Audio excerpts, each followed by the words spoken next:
Ok.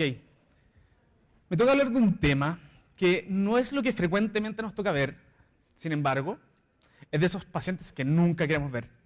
Por eso que esta presentación la bautizamos cuando pensamos en el nombre como una película de terror, porque en verdad es terrible esto. Este es el caso. Tenemos al ginecólogo que dice, no, esto no tiene nada que ver con ginecobstétrico, que sea de la urgencia adulto. Y aquí comienza nuestra película de terror. Nosotros tenemos un turno tranquilo, todos los pacientes bien estables, bien manejados, como una ducha caliente, y empezamos a sentir llega la paciente embarazada con dolor abdominal. ¿Y qué te queda? Gritar. ¡Ah! No, pero ahora vamos a ver que en verdad no hay que gritar tanto y no hay que tenerle tanto miedo a la embarazada con dolor abdominal, sino que lo que hay que saber es qué ir a buscar y cómo ir a buscarlo. Entonces, ¿cuál es el gran problema siempre con la embarazada? Es que son dos pacientes metidos dentro de uno. Y las repercusiones de la madre, perdón, la patología de la madre tiene repercusión sobre el feto.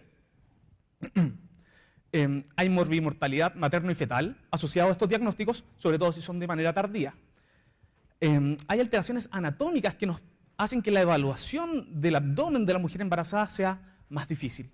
Además, muchas veces las presentaciones son atípicas, hay síntomas confundentes asociados y además muchas veces hay que armarse unos buenos cojones para pedir algunos rayos o llevar a la paciente a pabellón.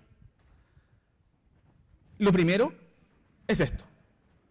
Si la guagua está así, todo tranquilo, todo bien. Si la embarazada, que estábamos con una sospecha de un abdomen agudo, hay sufrimiento fetal agudo, se acabó, no es nuestro tema, se saca la guagua y se estabiliza la mamá. ¿Ok?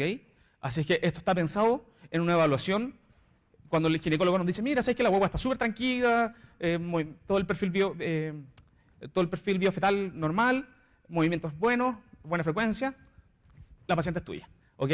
Porque si la guagua está sufriendo, se saca la guagua.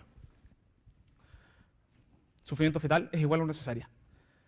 Por lo tanto, nuestros esfuerzos, cuando la guagua está tranquila, tienen que ser absolutamente destinados al diagnóstico precoz y a la estabilización de la madre. Sobre todo cuando ya tenemos un abdomen agudo, hecho y derecho. Cuando tú piensas en embarazada y dolor abdominal, se te viene toda esta masa de términos a la cabeza y a veces es un poco difícil tratar de ordenarlos, ¿ya?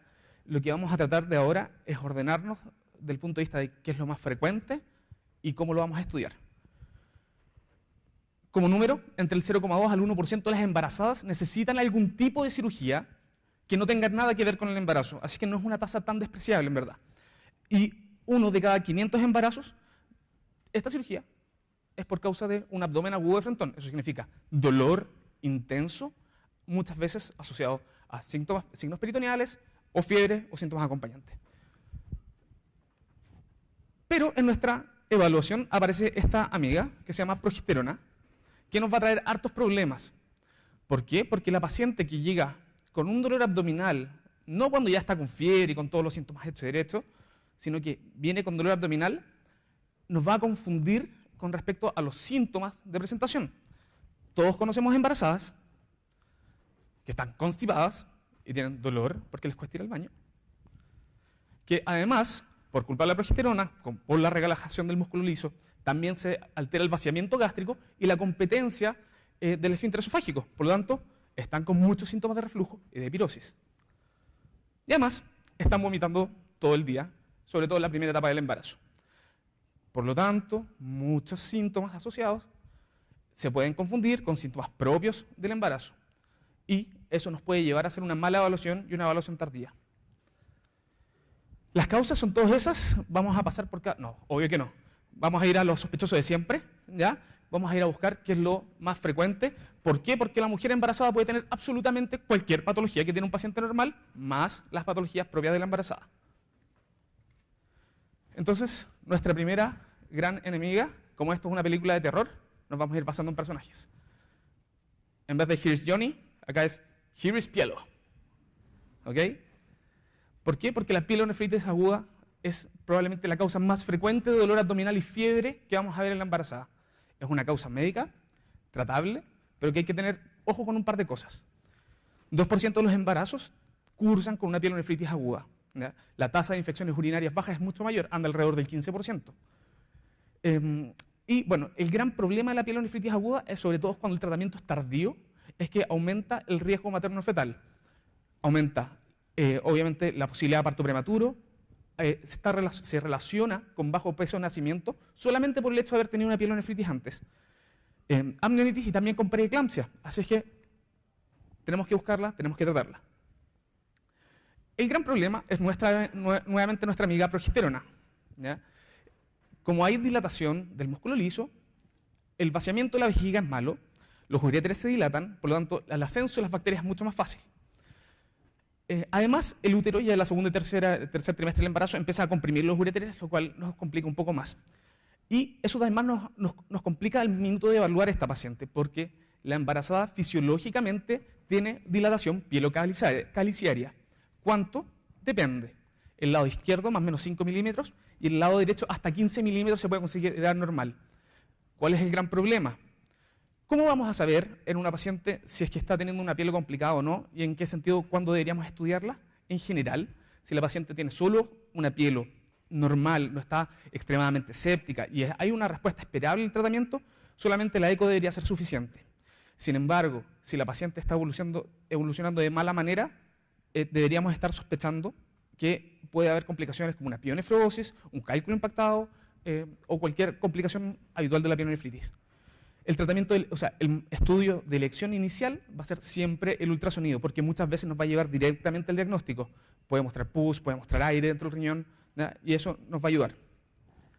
Eso es todo lo que tenemos que saber sobre pielonefritis. Buscarla, muy frecuente, como decía Daniel en su presentación de la mañana, en la orina está la plata aquí, ¿ya? Nuestro segundo personaje tiene un problema. El problema es que él ve gente colecistectomizada, ¿ya? El gran problema, la colecistitis aguda es la segunda causa de cirugía en la embarazada, ¿ya? Más o menos hasta el 0,8% de los embarazos cursan con una colecistitis clínica, ¿ya? La gracia de esto es que en general la clínica no es muy distinta de la del paciente habitual. Dolor constante en hipocondrio derecho, que se acompaña muchas veces de náuseas, vómitos, ¿ya? Y los signos clínicos se mantienen bastante constantes, ¿ya? La etiopatogenia de esto, principalmente, otra vez está metida en nuestra querida progesterona, ¿ya?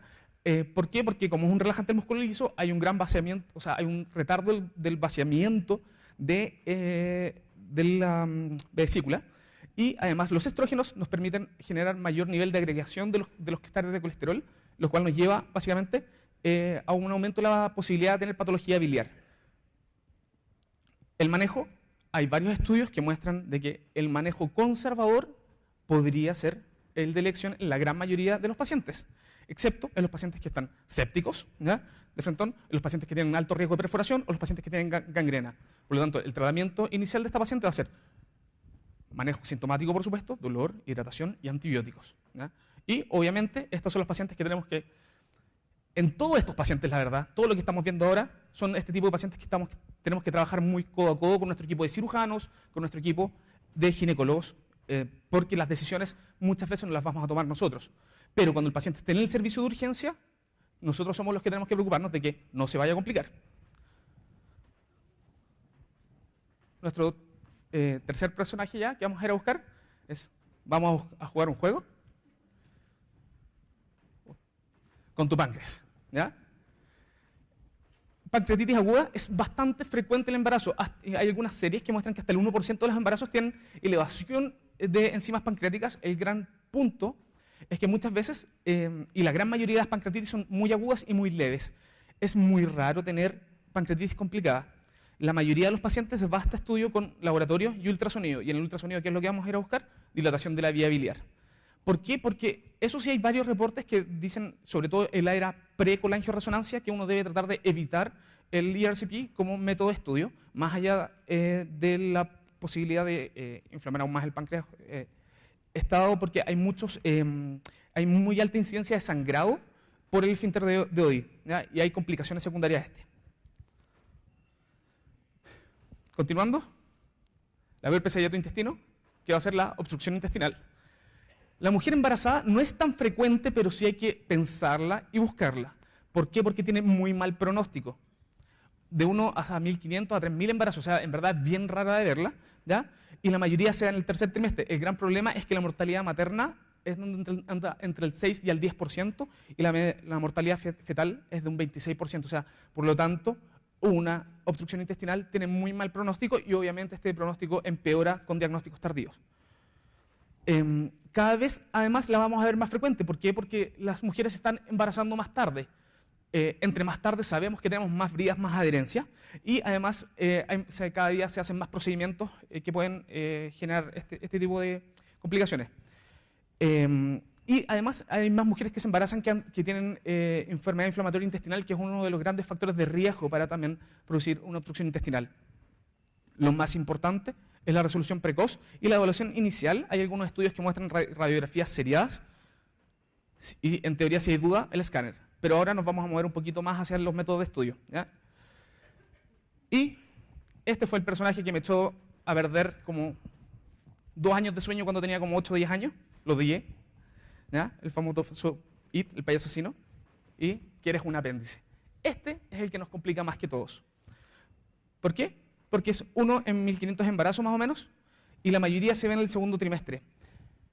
La tasa de apendicitis en la embarazada es exactamente la misma que en la población general. No hay aumento en frente al paciente no embarazado. El problema es que el diagnóstico es tardío y eso nos lleva a 2 a 3 veces más ruptura del apéndice secundario a los malos diagnósticos. ¿Qué es lo malo? Que la mortalidad fetal es absolutamente dependiente de esto último. Si el apéndice no se rompe, la mortalidad es muy baja, del 0 al 1.5%, mientras que si hay ruptura, anda entre un 20 y un 35%.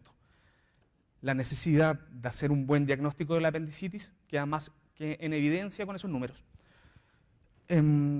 Y falsos negativos, en verdad, entre el 35 y 55% de cuando la sospechamos. Para complicarlo más, ya habíamos visto los síntomas de la embarazada, y la embarazada habitualmente tiene náusea, tiene vómitos, tiene anorexia. Fisiológicamente la embarazada tiene leucocitosis y muchas veces podemos tener embarazadas con conteos de 13.000, 14.000, que es absolutamente normal para ella. Tiene taquicardia relativa, por lo tanto la paciente va a estar taquicárdica y puede no estar séptica, y uno puede asumir de que su taquicardia es por el embarazo cuando en verdad sí lo está. Y además, esto, que probablemente todos lo han visto alguna vez, del desplazamiento del apéndice según los meses de embarazo, bueno, les puedo decir que les mintieron todas las historias en la carrera. Hay estudios nuevos hechos con imágenes que en verdad dicen de que la gran mayoría de los pacientes mantiene el apéndice en la fosa ilíaca derecha. Así que ese estudio, que es muy antiguo, nos mintió. Método diagnóstico, sin duda que el método de diagnóstico de elección inicial es el ultrasonido. ¿Por qué? Es rápido. En general suele ser el único examen que vamos a necesitar más o menos en el 70% de los casos. Pero el problema es que tiene algunos hitos que hacen que su sensibilidad pueda ser un poquito más moderada. Principalmente por culpa nuevamente de la progesterona. El intestino está muy lleno de gas que se interpone entre las asas, ¿no? Habitualmente uno ya no puede ver si hay compresión o no del apéndice, que es uno de los criterios que ocupan los radiólogos para decirte si tienes una apendicitis o no, sobre las 35 semanas. Y además, la anatomía y los referentes que ocupan los radiólogos para ir a buscar el apéndice están todos cambiados. Entonces, a veces les cuesta mucho más de lo habitual ir a verlo. Ahora, sin embargo, el apéndice es lo que vamos a partir. Si es que yo no tuviese apéndice y tuviese todo en el mundo, ¿qué elegiría? Yo elegiría la resonancia, ¿ya? Un excelente examen, no involucra radiación ionizante, ¿ya? Y lo único que uno tiene que tener cuidado es que no se puede utilizar gadolinio como método de contraste, está contraindicado en el embarazo, ¿ya? ¿Cuál es la gracia de la resonancia? En nuestro examen de segunda elección tiene una sensibilidad del 100%. Ahora, el problema es que es caro, lento y poco disponible. ¿Quiénes de acá en general tienen disponibilidad de resonancia? Que levante la mano, por favor. ¿Ya? Probablemente no más del 10% de todo el auditorio, ¿ya? Y ahora sí que vamos a hacer un exorcismo, ¿ya? Porque nuestro gran cuco de toda la vida en relación a un paciente o una paciente embarazada es la radiación. Y vamos a hablar un poquito de números en relación a la radiación y vamos a ver si podemos sacar este demonio. El cuco. Lo primero que tenemos que tener claro es el gran concepto de riesgo-beneficio. tenemos por un lado la posibilidad de hacer muy buenos diagnósticos. Ya sabemos que la sensibilidad de un escáner pasado al menos las 12 horas de inicio del dolor debería ser alrededor de un 98% si se hace con medio contraste. Y el riesgo de no diagnosticar un apéndice que se puede pasar. Tenemos por el otro lado el riesgo potencial también que tiene la radiación sobre la unidad materno-fetal, ¿no es cierto? Y tenemos que empezar a jugar con esta balanza. Ya vimos un poco cuáles son los números en relación a la guagua. Y lo que conversamos, ¿ya? Y lo primero que hay que entender un poquito, un toque de física, es que el concepto de Kerma, que básicamente es la energía cinética por masa. En otras palabras, cuánto genera de alteración molecular o de movimiento molecular, por decirlo de alguna manera, la radiación ionizante que nosotros disparamos. Y se ajusta por masa, porque no es lo mismo mandar una onda de rayos X sobre una masa gigantesca que la misma onda sobre una molécula pura, ¿ya? Y eso en general nos va a dar una idea de cuánto es lo que uno puede recibir, ¿ya? Y cuánto es lo que uno absorbe, que esa es la gran diferencia, ¿ok? Y la unidad de medición es solo Gray. Entonces, por lo tanto, habla de la absorción de energía y la respuesta molecular potencial que hay. En otras palabras, qué posibilidades tenemos de mutar el ADN, qué posibilidades tenemos de que esta proteína cambie por culpa de que le estamos dando energía, ¿no es cierto? Ahora, aquí vienen los gran peros, ¿ya? Según las distintas etapas del embarazo, las capacidades que tiene el feto de recibir energía van cambiando. A las primeras semanas, en general, hay los outcomes medidos son de en cara y sello, vive o muere. En general, si es que no pasa nada, no pasa nada, y si no, hay falla en la implantación. La dosis de radiación para que empiece a haber riesgo de que no tengamos una mala implantación es más o menos de 50 miligrays, ¿ya? Después, entre las 2 a 8 semanas, estamos en nuestra etapa de organogénesis, ¿ya? Y el gran problema son las alteraciones cognitivas y el retardo del crecimiento, y todas andan entre 200 y 250 miligrays los estudios que muestran. En la etapa embrional ya, 8 a 15 semanas más o menos, lo que se ha medido como outcome es el retardo mental, que muchas veces severo, se ha visto con dosis tan bajas como 60 miligrays. Microcefalia, 200 miligrays, ¿ya? Y en la etapa ya embrional fetal, lo que se ha medido es que con dosis alta, entre 250 y 280 miligrays, hay retardo mental. Y aquí viene la gran iluminación. Perdón, y el otro, antes de eso, y el riesgo de cáncer infantil, en otras palabras, la posibilidad de que esta guagua que nazca va a tener cáncer infantil secundario al escáner que le hicimos nosotros, en general se estima en 50 miligrays. ¿Quién tiene una idea de más o menos cuánta radiación entrega un escáner de pelvis? Podemos celebrar. Entre 17 a 25 miligrays en la pelvis. Por lo tanto, si logramos, ocupando buenos criterios, ocupando un buen tecnólogo, en general la radiación que llega al feto, medida al feto, ¿ya? No es más allá de 25 miligrays. Por lo tanto, solo escáner está bajo el umbral de daño potencial, ¿ok? Segundo, el medio de contraste es categoría B, o sea, por lo tanto, si lo podemos utilizar durante el embarazo cada vez que pensemos que la paciente realmente lo necesita, ¿ya? Lo cual hace el escáner una excelente arma. ¿Cuál es el algoritmo que deberíamos seguir ante la sospecha de apendicitis? Obviamente, primero nuestra evaluación clínica. Segundo, el ultrasonido. El ultrasonido va a ser nuestro gran amigo, porque si el ultrasonido es diagnóstico, se acabó el cuento. Ahí quedamos. Esta paciente tiene una apendicitis, es de los cirujanos, pabellón.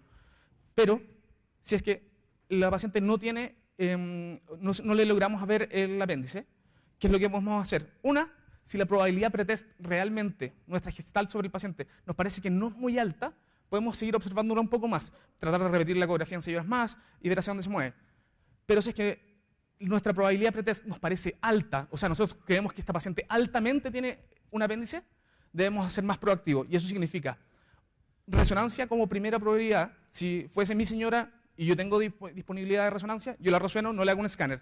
Pero si no tengo resonancia o tengo que esperarme 12 horas hasta el día siguiente con el riesgo de que el apéndice se perfore, esa paciente se mete al escáner. Y hay que dejar de demonizar el escáner dentro del embarazo. El escáner nos puede ayudar. No es una arma que vamos a ocupar con todos de preentrada, pero no vamos a generar un daño mayor en la madre ni en el feto, sobre todo cuando está bien indicado. Conclusiones, súper simple. La patología quirúrgica abdominal es absolutamente tiempo dependiente, ¿ya? Tenemos que ir a buscarla porque cada vez que nos demoramos, los outcomes del paciente andan peor. Debemos evaluar los riesgos potenciales versus los riesgos reales. ¿Cuál es el riesgo de que este apéndice se rompa versus la posibilidad de que no pase nada? Versus la posibilidad de darle radiación y qué dosis de radiación, ¿ya? Y lo más importante, el TAC no está prohibido en el embarazo, y esto es lo que yo quiero que se lleven de esta presentación. Si ustedes tienen dudas de que la paciente puede tener un abdomen agudo y no saben por qué, y agotaron todos los recursos iniciales de estudio, escáner. Es mucho más peligroso que esta paciente tenga una obstrucción intestinal si la están sospechando, tenga una apendicitis y la están sospechando, y no buscarla. Ni siquiera nos metimos en temas como patología menos frecuente, pero de alto riesgo, como por ejemplo la patología vascular abdominal, que eso es un riesgo tremendo en la embarazada y que tiene un poco más de incidencia que en la gente. Así que si también la están sospechando, eco, y si no, escáner. Es así de simple. ¿Ok? Muchas gracias.